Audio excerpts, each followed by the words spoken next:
Thank you, Reid, for that very warm welcome, and I want to thank Joe and all his team as well for what's been, by all accounts, a wonderful week of stimulating and focused debate about the state we're in. And I feel a great privilege, I suppose, to be here at the end of such a week. It is my job, I think, to give some kind of a historical perspective on some of these issues. And I suppose all of us tonight will be drawing various strands of what's been discussed during the week. Whether or not we're going to come up with any kind of coherent answer to this particular question, I don't know. But what we can do, and what I want to do at the outset, is to try and put this into some kind of historical context. I think there may be a danger with the title of tonight's discussion, the idea of building a republic that reflects the ideals and ambitions of the founders of that republic, of falling into the trap of assuming that those ambitions and those ideals of the founders of the Republic were clear-cut, were noble, were marked by unity of purpose. And I think the reality and the truth is that they were often compromised, those ideals and those ambitions. They were often distorted. Indeed, they were often forgotten, even at a very early stage of the 20th century. A very early stage of the Irish Revolution that we associate with the period from 1916 to 1923 in particular. I have no doubt that it took considerable political skill to build Sinn Féin into a very effective political movement and political party after the Easter Rising of 1916. If you look at all of those different opinions that existed within the broad nationalist stroke Republican family in the early 20th century, you will see that there were all sorts of divergent views, that there were those who didn't want a republic at all, that there have been particular individuals who perhaps have been neglected subsequently, people like Arthur Griffith, who are not necessarily looking at a solution that involved a republic. And of course the 1916 Rising changed things. And of course this organisational drive from 1917 onwards changed things as well. And I think if we look at some of the scholarship on this period to date, we can get that sense of an increased professionalisation of politics and of political organisation. Michael Laughlin, who's written the definitive history of Sinn Féin in that period, 1916 to 1923, has made the point that one of the great achievements of 1917 was the emergence of a sense of cohesion and common purpose within Sinn Féin, amongst a group of people that did have divergent views, and many of whom had disapproved of and distrusted each other prior to that particular drive in 1917 and indeed in 1918.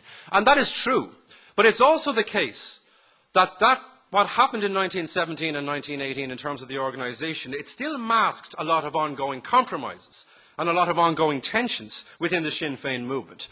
A gulf between the rhetoric on the one hand and the reality on the other hand, even at the time of the revolution.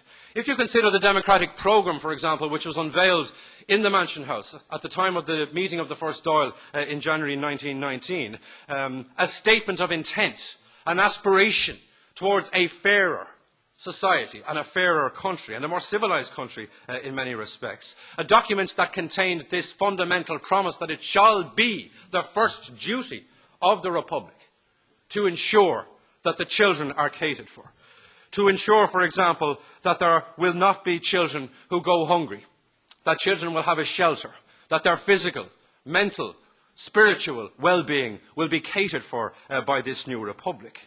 The question I want to ask, I suppose, is how many people actually took that document seriously at the time in 1919, and indeed in subsequent years? Was this a classic case of rhetoric being enough as far as those particular individuals were concerned? Kevin O'Higgins was later to dismiss the democratic programme of 1919 as largely poetry. And he was also to comment in a debate on land seizures in the Dáil in 1923 that we were the most conservative revolutionaries that ever put through a successful revolution. And he seems to say that with a degree of satisfaction. And you do get that idea that we can leave all of that radical guff behind us. Another one of his contemporaries, Ernest Blythe, was interviewed about this at a much later stage. And he made the point that the Labour Party had secured the adoption of the democratic programme, but that most contemporary politicians at that time saw it as a kind of a hoisting of the flag, and it was not something that needed to be followed through on. If you considered, for example, the struggle that was commencing at that stage and the military struggle, the idea was that nobody was really going to take the democratic programme seriously within that context, and it was relegated in that sense to something of an irrelevance. And I think there's a degree of truth in that as well. You have to ask yourself this question as to whether that generation gave much thought as to the kind of republic they themselves wanted to see, given the priorities and the preoccupations that they had at that stage. I don't think individuals like Michael Collins, for example, were inclined towards ideological thinking in this regard. When Michael Collins was interviewed by an American journalist in 1920, he made the point that none of us have ever defined a republic. Now, he may have been talking about forms of government, but I think that when you consider that admission, you can also apply it to the social and cultural aspects of this future republic as well. The idea that they didn't actually take much time to try and define it, and the words that did exist around trying to define it were very quickly, I think, forgotten. So in terms of framing the discussion and rooting it in this question of what that generation wanted at that stage in the early 1920s, I think we have to remember that fundamental gulf between rhetoric and reality, particularly when you contrast the rhetoric and reality in relation to what perhaps has been the greatest blot on 20th century Ireland's copybook, its treatment of children. When you pitch those words and that commitment and that aspiration against the reality of what happened, you can see how stark that particular gulf was. That practical ambition was not there to match the kind of rhetoric that was such an important part of proceedings in 1919. There was no practical ambition to match that rhetoric around the protection of children. And this is the crucial point to think about this idea of building a republic that reflects the ambitions of this particular era. The idea that words are not enough, intentions are not enough, or statements of intent are not enough, programmes for action are not enough. Constitutional protection, perhaps, is not enough. They need to be matched with a practical commitment. They need to be matched with a commitment not to abrogate responsibility to others in these areas. And I think it's one of the most important duties of this republic, if we are to see this new republic or this fair republic, is to finally deliver on the promises that were made by the founders way back in 1919 in terms of the protection of children and the protection of the vulnerable generally.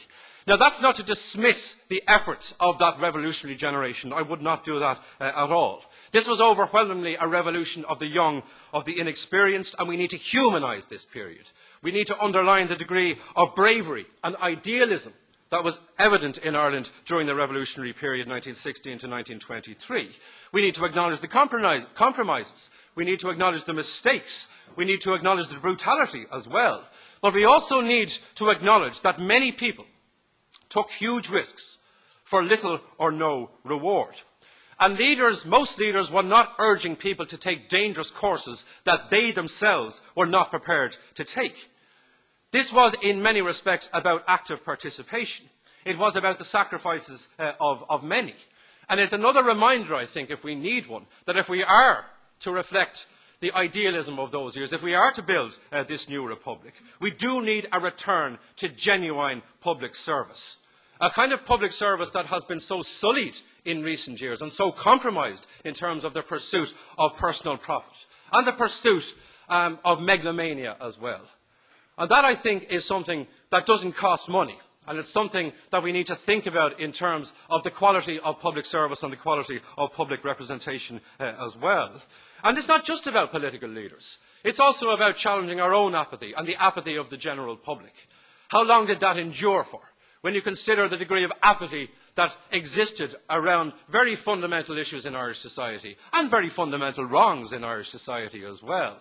I was struck by an assessment that Garda Fitzgerald made in March 2008 when he talked about one of the most striking things about Irish society in the contemporary era is the extreme passivity on the part of public opinion in the face of weak or maladministration by weak politicians. Now, when did that begin? And why did that endure? I don't necessarily have all the answers to these questions, but I do think it's something that we need to consider. We can't just focus on the idea of our political leaders letting us down if we have let ourselves down. We need to give attention to that as well. Now, there's no doubt that when you go back to that period, in particular towards the end of the War of Independence, the beginning of the negotiations that led to the signing of the Anglo-Irish Treaty in December of 1921, there's no doubt that it was a very difficult period. There's no doubt that there were compromises and decisions that had to be made that would have grave consequences. I think one of the remarkable things about Michael Collins in this period was the sheer decisiveness that he showed once he had made a particular decision to support this treaty, to sign this treaty, and to try and sell this treaty. And I think, to give credit to his successors in the 1920s after his death, they showed a degree of decisiveness around crucial issues relating to state building, if you consider what was done in the 1920s and on into the 1930s as well. The emergence of a very effective and a very intelligent civil service, for example, an unarmed police force, the bedding down of the institutions of democracy in the 1920s and the 1930s, the maintenance of the security of the state during a very difficult decade for democracy when you place this in the context of Europe as a whole. Democracies were collapsing across Europe at that stage. And this harks back to a point that Joe Lee was making earlier on about the importance of political stability and not to take it for granted and not to underestimate it historically as well in terms of what it enabled people to do. There were other achievements there, I think, in the 1920s and the 1930s, particularly in the realm of foreign policy. And this is another thing I think we need to give some form of attention to. If you think about the single-minded determination that existed in the 1920s, and particularly in the 1930s, to ensure, in the words of Joseph Walsh, the Secretary of the Department of External Affairs as it was then in the 1930s, that our international position will let people at home and in the world at large know that we are independent. They are simple words, but they are not necessarily very easy to deliver on in terms of a practical, genuinely independent foreign policy. And it did take a generation of very shrewd, of very independent-minded, of very ideologically driven, I think, public servants and politicians in order to bring about that independent foreign policy. Can we say that that is the situation in this day and age? That we do have that degree of independence when it comes to foreign policy? I don't think we do. Do we need to define what an independent foreign policy is? Do we need to define what neutrality is? Because there seems to be so much ambiguity around it. And if we are going to abandon any pretense towards an independent foreign policy, perhaps that needs to be stated clearly and needs to be argued publicly. A succession of historians have lined up in recent years to belittle the experience of Irish neutrality and the decision to keep Ireland neutral during the Second World War, including most recently Paul Bew. And it's now criticised as being a blatant moral failure. That's not an assessment that I would accept as a historian. I think ultimately this was about self-preservation, and of course self-preservation is about self-interest, and there's an element of that in it. But it's also about a country that is not willing to get involved in a world war when that state, its state, is only 15 years old. It was the right decision to make at that stage. It was the logical culmination of Irish foreign policy in the 1920s and the 1930s. And it was a planned foreign policy, and it was thought through. And again, they are things that can be done in the modern era if attention is devoted to them, if the appetite is there to do that. Now, nonetheless, it's difficult to dispute the assertion which was often made by the end of the 1940s that in relation to social and economic questions, in relation to social services, if one was poor and vulnerable, it was nearly better to be born on the northern side of the Irish border than in the Republic, particularly when you consider the evolution of the British welfare state and the impact that that made on Northern Ireland in terms of a commitment to funding education and so on. And that's a reminder, of course, of the continuing social and economic failures of the Irish state and of the state builders at that stage. The Labour Party was marginalised for so long. It had been marginalised originally at the time of the Irish Revolution. The democratic programme, as I mentioned earlier on, was something that the Labour Party had an input into through its leader, Thomas Johnson. But it was, in many respects, marginalised during this particular period. And that had consequences in terms of the absence of ideology in Irish politics. And this became particularly apparent, I think, by the end of the Second World War and into the late 40s and early 1950s, when Europe begins to experience something of a boom. Ireland is left stagnating. There isn't this sense of an urgent debate about reconstruction, about creating a new type of society, a new type of economy. There isn't this urgency, it seems to me, about doing things differently. Ireland became a country that many people wanted to get the hell out of. And you can trace that culturally through some marvellous plays, the work of Tom Murphy, for example, A Whistle in the Dark, and all of these kind of representations of that sense of frustration and anger. And that idea of people not feeling that they have a future in Ireland and not feeling that they belonged in Ireland. And that, of course, was one of the great failures of the native state. Now, ideology was needed, I think, at that stage, and was lacking. And Labour was sidelined. It was, in some respects, afflicted by these poisonous internal disputes, which exacerbated its ineffectiveness. But it was also operating in a very hostile atmosphere and environment when you consider the influence of religion as well, and the constant giving in to the temptation to use the Red Scare when it was entirely unnecessary at that stage. But what about the two big parties that were there and were dominating politics and did dominate the Dáil at that stage as today?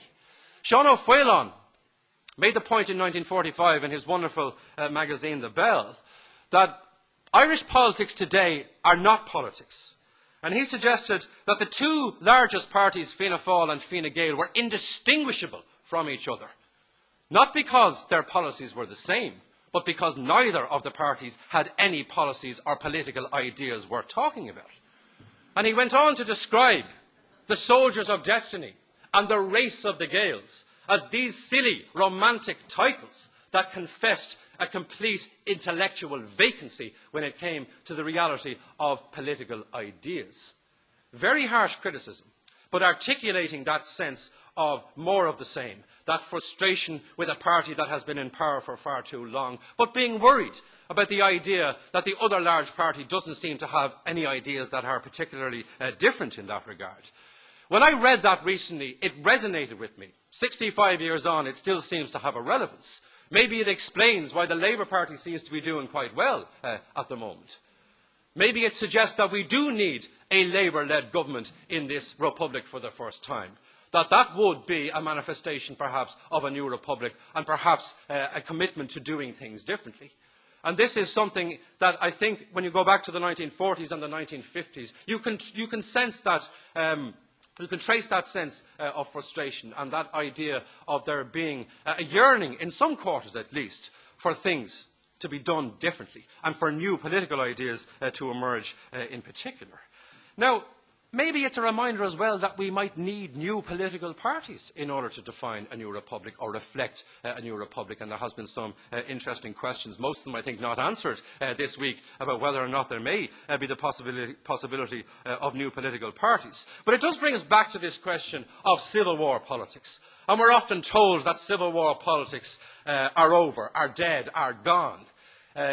In 2002, the late and great Mary Holland wrote a newspaper column in the Irish Times in which she pointed out that she had written many columns over the years criticising the lack of a left-right-wing divide in Irish politics and, as she put it, the consequent deadening effect of virtual consensus on most ideas and in political debate generally. But she made the point then that I've come to rethink this. Civil war politics, she suggested, has actually served this state very well. The fact that political debate in this country was rooted in whose grandfather shot who actually saved us from some of the worst extremes of other forms of politics that were being experienced by some of our so-called sophisticated neighbours. And she gave the instance, of course, of Margaret Thatcher, loudly and proudly proclaiming that there is no such thing as society at a time when Ireland opted for the partnership model. Cooperation between employers, employees, cooperation between state and the market. This idea of that being a much more progressive form of politics. And there was certainly a degree of truth in that and a message in that I think we need to listen to. But in the 10 years since that was written, or nearly 10 years, I think we can see what the absence of ideology, of ideas, of ideological thinking has done. The decision to let market forces run riot in particular has been a disaster and led to what Roy Foster, the historian, has described as a consequence of the Celtic Tiger years in his history of Ireland since 1970, what he referred to as a sometimes spectacularly unequal prosperity. And we do need, again, to look at this in its historical context. That consensus, I think, led to a fundamental denial of class issues in our society. The idea that these were old debates that were over. The idea, I think, as well, that one of the problems with all this was that powerful politicians were choosing to prioritise politics over policy. And you can see that as you trace the influence of various powerful politicians. Be that individuals like Paddy Hillary.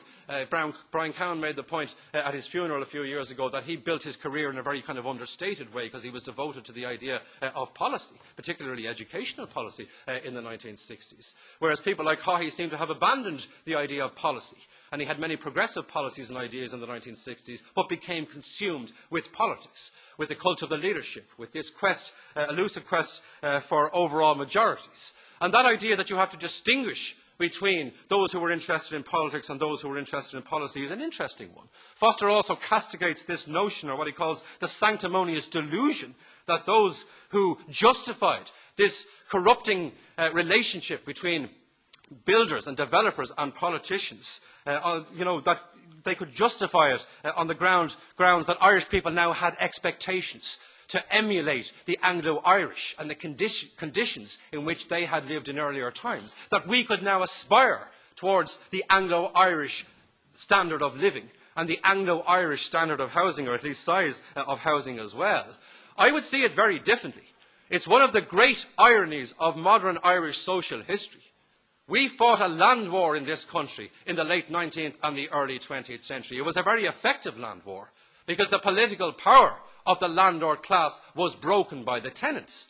But that landlord class was replaced 100 years later by a native class of landowners who exercised their domination of land and the market in an even more invidious way than some of the most wretched of the 19th century landlords.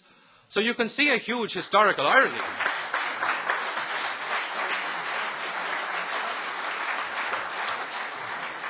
And it is up to the historian to try and look at some of those ironies as well. But I do want to acknowledge the positives. I do want to acknowledge the achievement of the women's movement in particular. Because when you go back to the ideals of the founders of the state and their ambitions at that stage, many women were involved in this as well. And many women were subsequently sidelined in this new Ireland from the 1920s onwards. Their hopes for equality were dashed. And when you consider those who are trying to create a feminist platform from the late 1960s and early 1970s on, in many respects we can see that as a return to the idealism and the ambitions of Irish Republican women in the early 20th century, albeit with an updated programme for change and programme for reform. And the Irish women's liberation movement can be depicted in some respects as being quite chaotic and short-lived and riddled with tensions and divisions and so on. But they did ensure that an irreversible start had been made to this idea of making the status of women in Irish society an issue that needed to be confronted. And it still needs to be confronted today. Recently, I was reading Nuala Fennell, the late Nuala Fennell's memoir about her time in Fine Gael politics in the 1970s. And she made the point that Gareth Fitzgerald, when he became leader of Fine Gael in 1977, suggested that women's rights were the wrong reasons to want to get into government. It may be a worthy motivation, he said, but it's the wrong motivation. That was and is, I think, condescending nonsense. And you only have to look at the state of women and Irish politics in contemporary Ireland to see how wrong that was. What Fitzgerald was doing there, I think, was actually denying the validity of women getting involved in politics to promote women's rights. In the same way that feminists in the early 20th century had been told they had to wait, in the same way that the Labour Party had been told in the early 20th century that it had to wait in order that the national question be solved. So I think that a lot of that mindset did prevent a lot of progress, a lot of change, and a lot of political ideas getting the kind of currency and the kind of audience and the serious discussion that they needed, particularly to try and build on the legacy of towering individuals like James Connolly, one of the great intellects of modern Irish political history, and indeed the women of Cumann and the sacrifices they had made in the early 20th century. It's quite clear there are not enough women involved in Irish politics. An all-party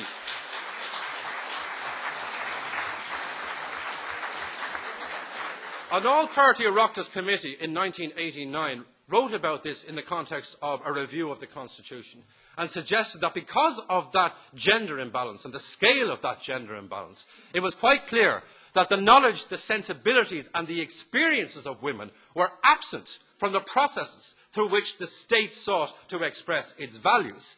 That was written in 1989. It's as relevant now, 21 years later.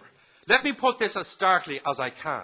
In the 90 years since the 1918 general election, 219 women have been elected out of 4,452 candidates. So out of all of those candidates, 219 women were elected. The rest of them, men. That is putting it as starkly as you can, again, taking this long historical perspective. Now, I would finish by saying politicians do need to be upfront about what is wrong. They need to be upfront about what they are going to do about it, and what they are going to do that's different. They do need to speak freely. It has often been commented in relation to the McGill Summer School that politicians seem to be able to express themselves more freely here than they can in the Dáil, or they can in other fora. And I wonder what the reason for that is. What does it mean about the quality of the public and political debate that we get?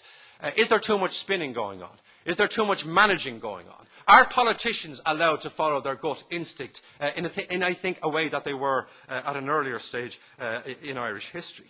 Why do they continually assert that they are conviction politicians, not ideological politicians, as if ideology has to be some filthy word in modern Irish politics? It's a mantra, I think, that has become somewhat exhausted. Are they genuinely ambitious in terms of tackling inequality?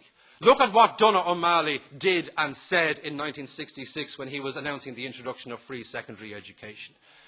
He was talking about every year 17,000 children not receiving any further education after their primary certificate. He talked about almost one-third of our future citizens being cut off from all of the cultural, economic and social benefits that go with further education. He said this is a dark stain on the national conscience. And he did something about it, despite the fact that the Department of Finance was implacably opposed to its introduction at that stage. Now, Donogh O'Malley died prematurely a few short years later. And when he died, Jack Lynch, as Taoiseach, paid a tribute to him, in which he said that Donogh O'Malley not only saw horizons that few of us dared to contemplate, he reached out beyond those horizons, anxious for the good that he could bestow on his fellow man. If there's one question I want to ask tonight, it's this. Why did so few dare to seek out beyond those horizons, or look beyond those horizons? And why was that particular example in 1966, why was it so different and why was it so unique? Why does a politician like Donogh O'Malley stand out? Because of this question of horizons and reaching out beyond traditionally limited horizons. So we do need, I think, to consider that. Perhaps it's not a question of returning to the ambitions and the ideals of the founders of the state, but maybe returning to the ideals and the ambitions of the 1960s, where you had a generation of politicians who were already questioning the ideals and the ambitions and the failures of those ideals and ambitions of those who had articulated them in the first 2 decades of the 20th century. So therein, to finish, therein I think lie some of the keys to building a republic that reflects some of the idealism and the ambitions of the early 20th century. Genuinely cherishing children. A return to meaningful public service, daring to dream beyond these traditionally limited horizons, a clarity of thinking about our position vis-à-vis the rest of the world, and a rejection of this notion that ideology has to be an inherently bad and inherently un-Irish thing. Thank you.